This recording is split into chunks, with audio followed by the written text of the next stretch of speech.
I'm sorry? Subsidence po are sinking of the land. But that's precisely what he was explaining, is that hindi na nga hindi na napuno na.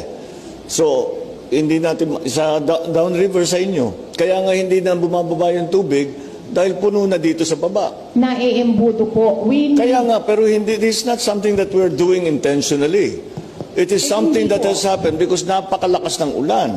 Hindi po napakalakas ng ulan because the water in Napakalakas ng ulan dun sa taas, kaya bumaba yung tubig. Hindi po kami papayag sa impounding po sa Candaba Swamp. That is a wrong concept and we are not going to allow that. At dyan po sa Candaba, dyan po nag-umpisa ang Hukbalahap movement. If you want a security problem, sirain niyo po yung hanap buhay po ng lahat ng mga magsasaka sa Candaba. Mag-walk out po kami dito. Ma'am, excuse me. The total Candaba Swamp is 2,000 hectares. Okay. Now, imbis na nababaha yung buong 2,000, like what's happening today? Sir, Candaba Swamp and impounding is not the problem. There are many problems that includes, number one, subsidence for downriver. Number two, I'm sorry? subsidence for sinking of the land. But that's precisely what he was explaining, is that hindi na nga hindi na napuno na. So, hindi natin sa downriver sa inyo. Kaya nga hindi na bumababa yung tubig dahil puno na dito sa baba. Naiembudo po.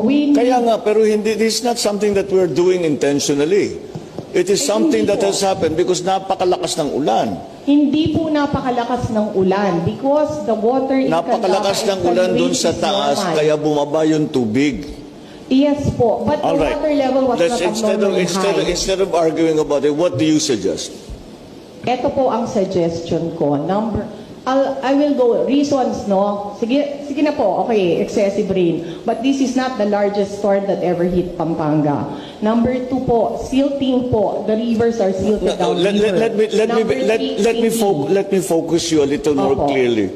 What is your objection to the plan as Mr. Babe Singson has just done? My objection to the plan, Candaba po, is this has been going on for a long time. What has been going on? Gusto po nila, yung tubig po sa Candaba, gagamitin po sa kanilang waterworks. Ngayon po, Candaba is, ito lang food security po ang importante sa Candaba. Hindi po natin pwedeng galawin. And number two, this is private land. Hindi po pwedeng mag-impounding lang po ng tubig. Okay, so what's the solution?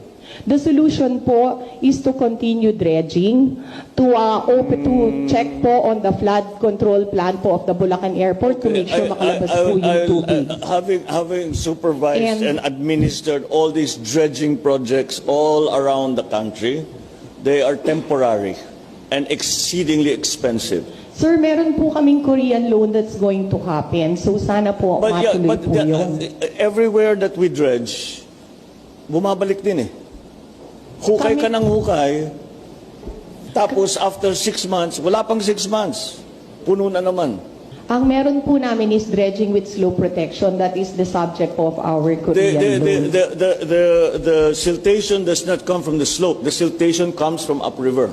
Totoo naman po yun. It's upriver dahil nakalbo na yung mga bundok natin. So bumababa ang topsoil, and kahit na i-dredge mo, bababa pa rin yan. So that's the problem. You cannot continue to dredge.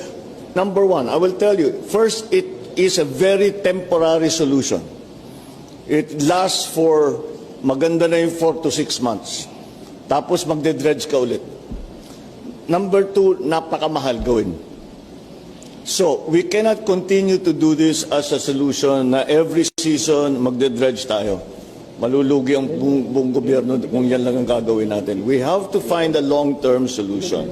Now, the Candaba Swamp is not being proposed to be used as for one thing or another except as an impounding to keep the water up here na hindi bumababa. Hindi naman sisirain yung hanap buhay doon. Swamp na nga eh. Dadagdagan lang ng tubig. So I know you feel strongly about it, but I don't quite understand why.